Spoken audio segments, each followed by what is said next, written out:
Bienvenue à chacun et à chacune pour ce nouveau numéro de Présence protestante. Dès les premiers chapitres de la Genèse, au tout début de la Bible, il est question de nourriture. Il faut bien que les humains vivent. Et aussitôt, un interdit est posé. Ainsi, la plupart des religions posent ou même imposent des règles alimentaires plus ou moins strictes observées par les fidèles.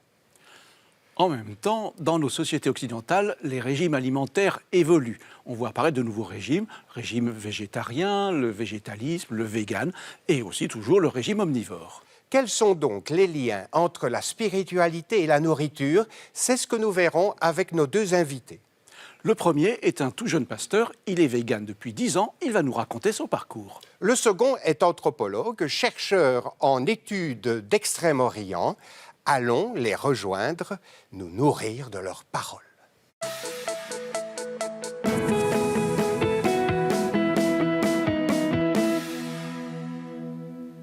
Aaron Poncet, bonjour. Bonjour. Florian Gonzalez, bonjour. Bonjour. Merci à vous d'être avec nous ce matin. Aaron Poncet, une première question. Vous donnez des cours à la fois à l'ULB et à la faculté de théologie protestante. Racontez-nous ça. Oui, c'est tout à fait vrai. Je donne cours en anthropologie sociale et culturelle à l'Université libre de Bruxelles. Et je suis aussi instructeur de bouddhisme ou de l'histoire du bouddhisme à la faculté et université de théologie protestante. C'est ça se marie bien. Ça se marie bien. Merci en tout cas d'être là. Florian Gonzalez, ça fait donc, comme on l'a dit dans la présentation, 10 ans que vous êtes végétarien. Ça a commencé comment? Comment ça vous est venu?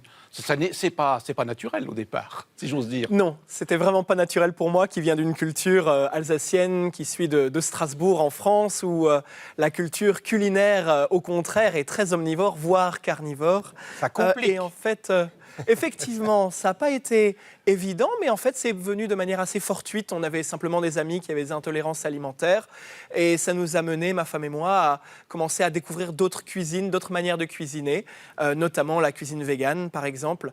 Et de fil en aiguille, on en est venu à se poser la question, comment on devient végétarien, pourquoi on devient végétarien ou végane. Et puis on en est venu à nous-mêmes commencer à y réfléchir et à nous poser cette question pour nous-mêmes. On a décidé au bout d'un moment, un jour, alors que le carême allait commencer, ma femme est catholique, on s'est décidé à faire un petit défi, à se faire un petit défi de ces 40 jours, de les faire intégralement véganes. Au bout de ces 40 jours, on a dû évidemment réfléchir et puis chercher aussi comment justement bien se nourrir. Et au bout de ces 40 jours, on a été heureux de continuer. On s'est dit, eh bien pourquoi pas? Et j'ai cru comprendre que votre repas de mariage était vegan. Effectivement, et ça a été important pour nous aussi de pouvoir en témoigner, de pouvoir montrer que on peut faire un repas de fête simplement dans le respect de nos convictions et de notre mode de vie, de notre mode alimentaire. Alors dites-nous, comment en êtes-vous arrivé là, à prendre cette décision? En fait, au départ, c'était la question de la souffrance animale qui, moi, personnellement, m'a touché. Cette question-là, elle m'a touché en tant que chrétien par, on va dire, respect de la création, par respect des créatures qui sont en quelque sorte nos semblables. L'être humain est aussi une créature. Et en quelque sorte, c'est par cette porte-là que j'en suis arrivé à prendre cette décision. Mais pour être tout à fait honnête, c'est non seulement la question de la souffrance animale, mais aussi la question écologique. C'est vraiment cette question environnementale qui m'a convaincu d'inscrire dans la durée cette manière de vivre, cette manière de nous nourrir, cette manière de manger. Parce que la consommation animale, la consommation de chair animale est malheureusement très détrimentale à l'environnement, que ce soit en termes de production de gaz à effet de serre, en termes de biodiversité.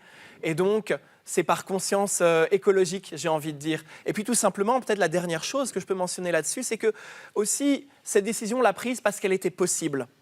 Ça, c'est très important de nous dire que nous vivons dans une époque où, en fait, on a eu la possibilité de nous nourrir sainement, de nous nourrir bien et de nous nourrir selon nos convictions. Ça n'aurait pas été possible d'une autre époque. Ça aurait été plus difficile. C'est plus facile maintenant, on va dire, puisque on a déjà des possibilités de nous nourrir avec de l'alimentation, des alternatives, comme on appelle ça. Je pense qu'au fur et à mesure des années, année après année, on voit les rayons végétariens de nos supermarchés qui s'alimentent et qui grandissent. On voit de plus en plus de magasins qui offrent des alternatives, justement, afin de bien nous nourrir. On a souvent des gens qui viennent nous demander comment on fait pour avoir un régime qui comble tous les besoins nutritifs, nutritionnels de l'être humain.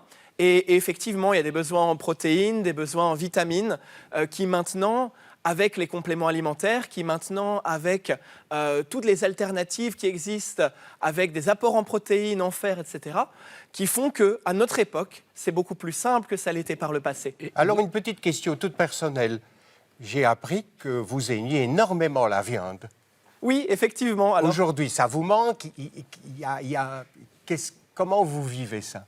c'est une très bonne question parce qu'en fait, de mon point de vue, je ne peux témoigner que pour moi, mais effectivement, moi qui aimais beaucoup la viande et qui avait tendance à beaucoup me nourrir de viande et de poisson, je dois avouer que j'ai été surpris à quel point, une fois que nous avons enclenché cette réflexion et, disons, cette décision guidée par une envie spirituelle, vraiment, existentielle, même si je vous avoue que la viande, l'odeur de la viande me titille encore, effectivement. C'est comme un fumeur de cigarettes.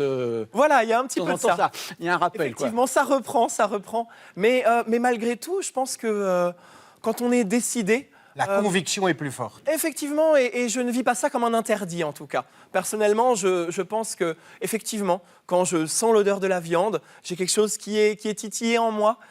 Mais d'un autre côté, ça ne m'arrive pas très souvent. Et à vrai dire, je ne ressens pas le manque. Et très rapidement, le manque ne s'est pas ressenti à partir du moment où on se rend compte qu'on peut découvrir toute une palette de nouvelles nourritures. Encore au niveau personnel, vous avez 4 enfants.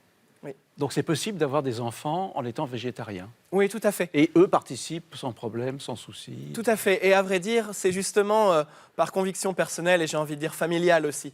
Parce que c'est tout à fait amusant d'abord et puis aussi très touchant de voir quand les enfants nous parlent des animaux.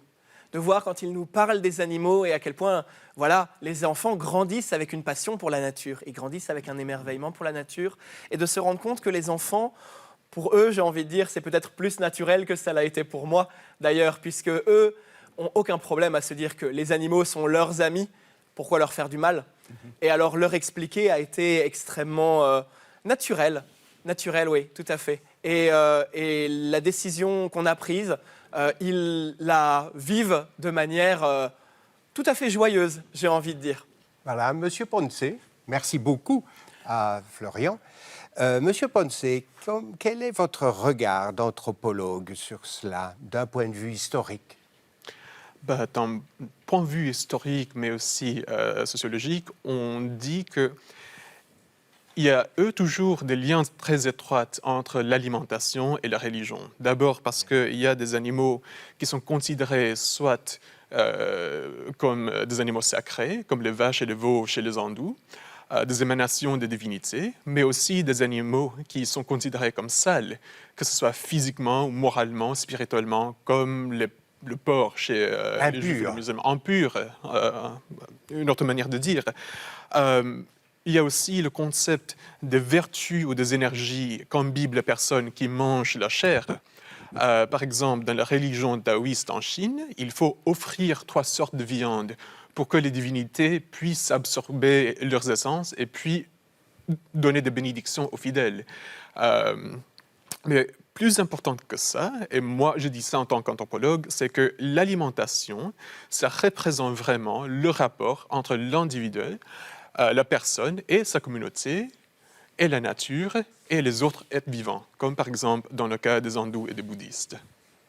Donc il y a un lien entre vraiment la religion, la spiritualité, on va dire, et la nourriture. Ce n'est pas seulement le fait de quelques religions, quasiment toutes les religions ont des règles alimentaires. Je dirais que c'est quasiment toutes les religions, même les religions qui sont un peu plus modernes ou contemporaines, comme par exemple les protestants. Mais ça, je peux donner des exemples si ça vous intéresse.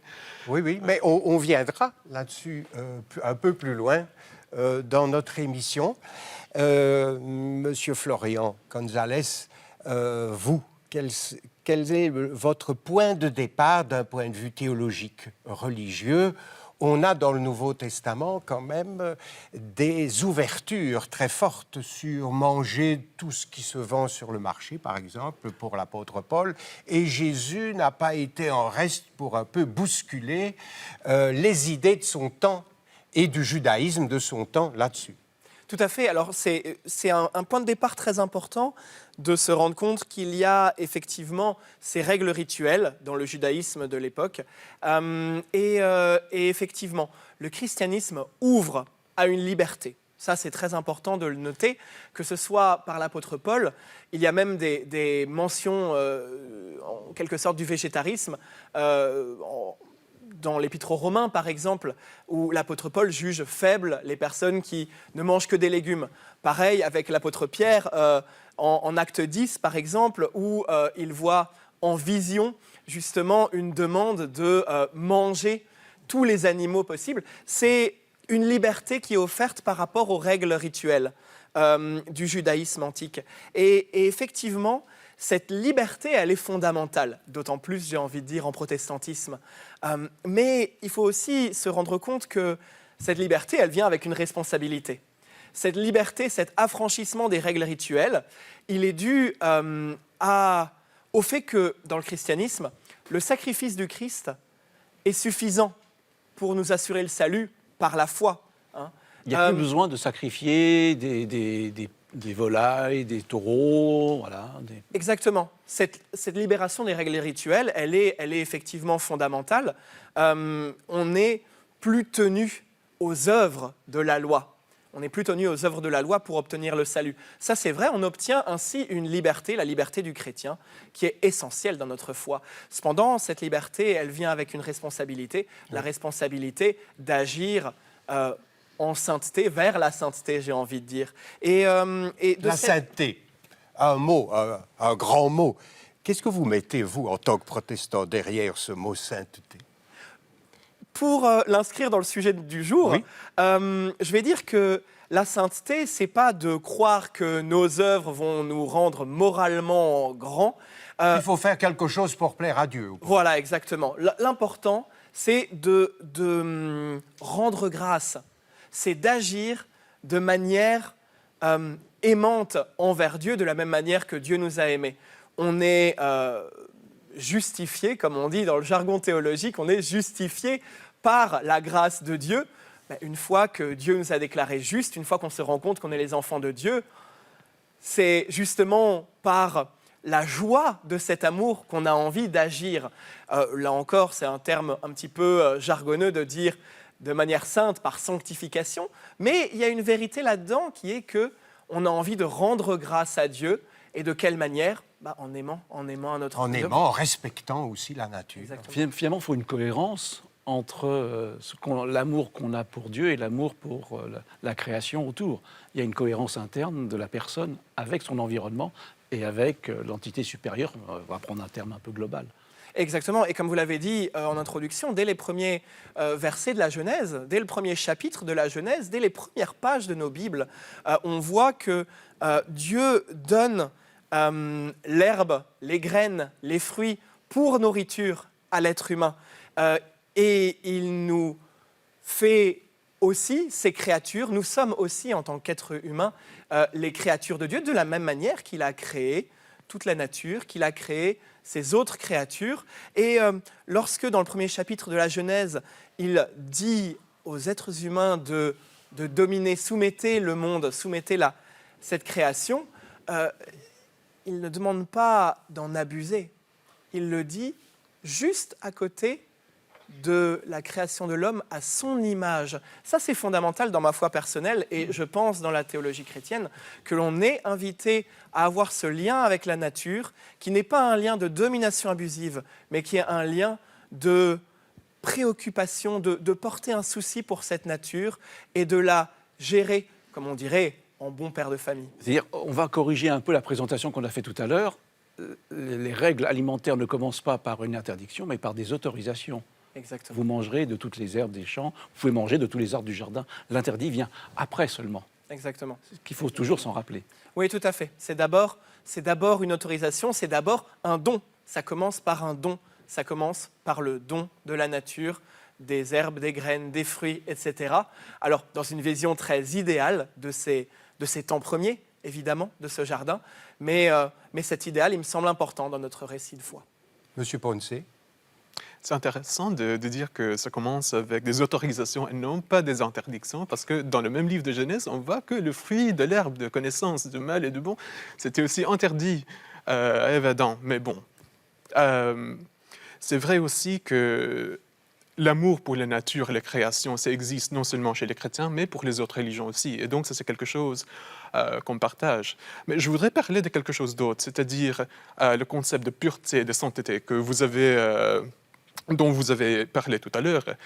Un exemple que je peux donner dans l'histoire de l'alimentation chrétienne, en fait, c'est la création des céréales. Les céréales, les granolas qu'on mange le matin avec un bon bol de yaourt, en fait, c'était une invention par des protestants américains, les Quakers. Les Quakers, oui. Qui ont pensé que la viande donne des maladies, mais ça donne aussi le désir pour la chair. Et donc, manger la viande, c'est donner naissance au désir. Ça, c'est un point de vue qu'eux, ils partagent avec les orthodoxes et les catholiques aussi, qui font leur jeûne et qui font les restrictions alimentaires, les restrictions de la viande. C'est ça. Vous faites bien de rappeler cela. Et surtout, moi, j'ai toujours cette question avec le pur et l'impur. Pourquoi les religions, en général, s'arrêtent fortement là-dessus, en tout cas pour certaines extrêmes, sur le pur et l'impur? Pourquoi cela? Pourquoi cette division? Il y en a plusieurs raisons que je ne peux pas expliquer en totalité aujourd'hui, mais disons que la pureté, c'est un concept qui est aussi lié aux conditions matérielles. C'est-à-dire, historiquement, quand tu as une bête malade qui peut donner des maladies, qui peut passer des maladies aux autres, il y a forcément la nécessité de l'écarter et de ne plus toucher.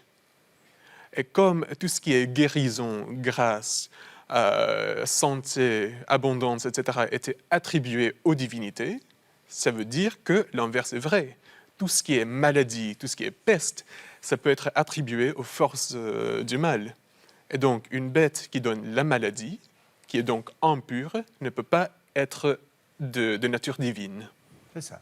Merci pour votre réponse. Nous retrouvons maintenant David Leduc, cuisinier, passionné de la nature, du bien-être, d'une alimentation durable. Il aime la terre, le corps et l'esprit.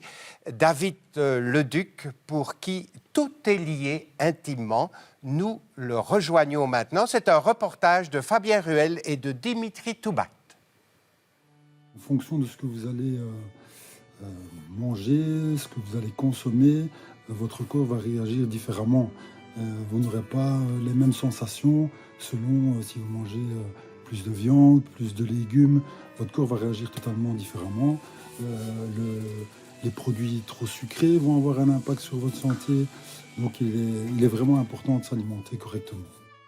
Ça me paraît très clair, en tout cas moi j'en suis convaincu, que le fait de manger des produits plus équilibrés, plus sains, va avoir un impact en vieillissant. On se rend compte que lorsqu'on absorbe un aliment, si on prend conscience de ce qu'on mange, on peut évidemment se rendre compte par la suite du corps, de la manière dont il réagit.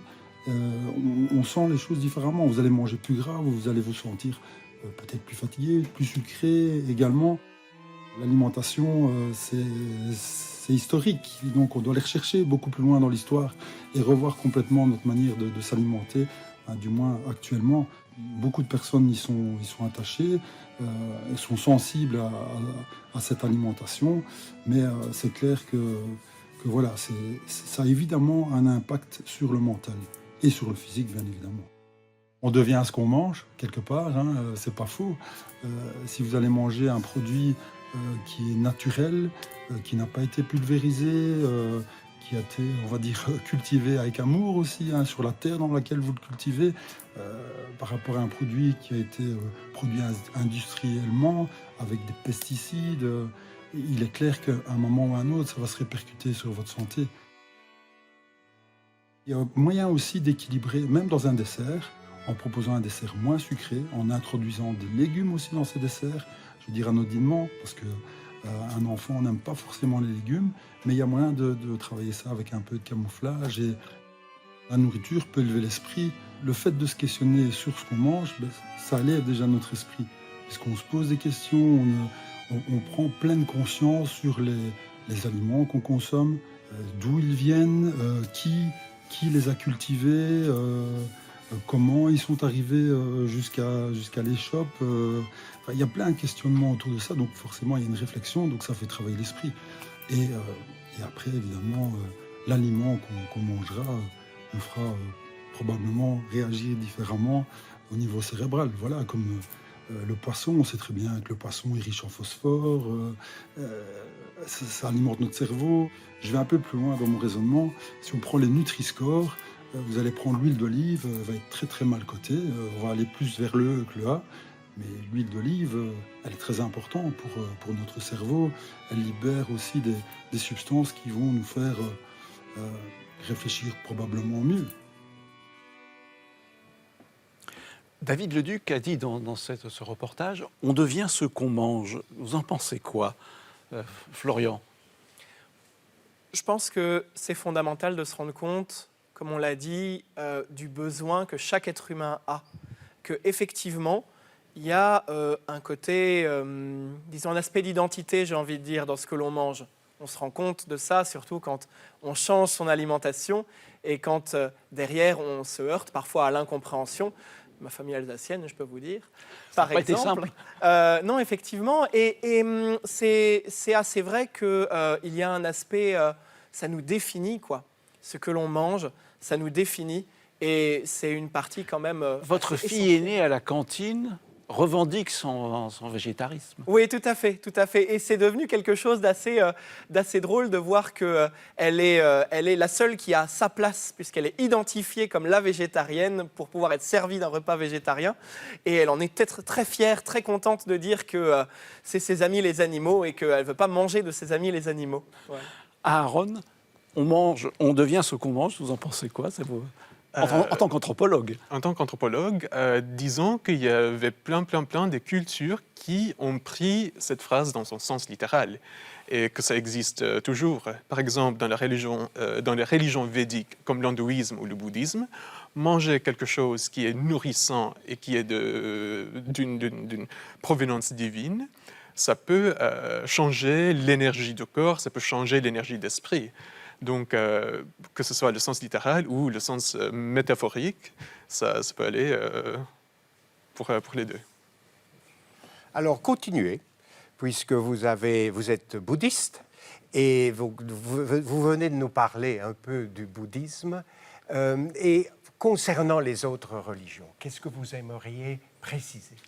C'est marrant le fait qu'en Occident, on a cette image du bouddhisme comme une religion végétarienne, alors que ce n'est pas tout à fait le cas. Dans les pays asiatiques où le bouddhisme existe encore, il y a une cuisine végétarienne qui est bien développée et qui existait depuis 2000 ans, mais ça reste quand même une pratique marginale. Ah oui. Mais ça, c'est aussi en lien avec le concept de souffrance. Pourquoi est-ce que les laïcs bouddhistes peuvent manger de la viande? C'est parce qu'il y a ce qu'on appelle dans le bouddhisme la viande pure. La viande pure, ça vient d'une bête qu'on n'a pas croisée dans son état vivant. C'est une bête qu'on n'a pas tuée avec nos propres mains. Et c'est une bête qu'on n'a pas fait tuer à notre propre nom. C'est-à-dire qu'au niveau déontologique, ce n'est pas nous qui sommes directement responsables pour ces souffrances. Et donc, on voit que dans les cuisines asiatiques, il y a quand même une forte présence de viande parce que ce point de vue déontologique nous permet de manger de la viande. Voilà. Et au niveau des religions chrétiennes, revenons un peu aux religions chrétiennes de cette grande famille catholique, protestant, etc. Quels sont les enjeux pour vous? C'est marrant parce que la manière dont on formule le vertu de végétarisme, si on regarde avec les religions de l'Extrême-Orient, c'est-à-dire l'hindouisme et le bouddhisme, en fait, il y a plein de similitudes. L'amour pour la création, la pureté physique et spirituelle, une attention aux souffrances des autres et à la souffrance pour la planète, etc. Peut-être la justification textuelle, ça peut varier. Il y a des religions qui croient en Dieu, il y a des religions qui croient en karma ou dans la réincarnation, etc. Mais pour tout ce qui est souffrance, éthique, déontologie, etc., il y a quand même des grandes similitudes. Il y a un champ commun aux religions par rapport à la souffrance humaine, souffrance animale, souffrance de la création. Oui, mais aussi son effet sur l'être humain, que ce soit en termes de maladie ou la pureté spirituelle de la personne. C'est pas seulement une souffrance émotionnelle, j'allais dire, mais c'est une souffrance ontologique alors. Ontologique, oui, qui touche à tous les niveaux de l'existence. Florian, qu'est-ce que vous aimeriez ajouter? Peut-être une dernière chose que j'aimerais ajouter, c'est que j'ai mentionné certains versets bibliques par rapport aux interdits alimentaires ou aux rituels alimentaires. Et j'aimerais mentionner juste peut-être une dernière chose, qui est que la Bible nous parle aussi de végétarisme, pas seulement de ce point de vue-là, mais aussi du point de vue narratif, j'ai envie de dire, de la grande histoire du salut, de la grande histoire de Dieu et de l'amour de Dieu pour son peuple et sa création. Et c'est notamment, on l'a vu dans les temps premiers, la Genèse, la création au départ est végétarienne en ce qui concerne l'humanité, mais les temps derniers aussi. Les temps derniers, on a des visions notamment d'Ésaïe, Ésaïe 11, Ésaïe 65, qui sont également des temps végétariens, où le lion séjournera avec le mouton. Un beau texte d'ailleurs. Exactement, des très beaux textes qui nous parlent de la fin des temps. Eh bien, pour noter l'harmonie qui reviendra dans ce royaume de Dieu, qui reviendra, ce sera une nouvelle création qui sera en harmonie et dans laquelle il n'y aura plus de souffrance, il n'y aura plus de destruction, comme il est dit dans ce texte-là, dans lequel on voit une vision végétarienne, j'ai envie de dire, dans ces récits des temps ultimes, que ce soit les premiers temps ou les derniers temps. C'est plein de paix, c'est plein de sérénité, tout cela. En tout cas, merci de nous avoir visités et de nous avoir partagé ces choses importantes. Une petite citation d'Albert Einstein. « Rien ne peut être aussi bénéfique à la santé humaine et augmenter les chances de survie, de vie sur la Terre que d'opter pour une diète végétarienne. » C'est avec cela que je vous laisse à votre méditation. Merci de nous avoir rejoints, de nous avoir suivis et à une prochaine émission de Présence protestante. Au revoir. Au revoir.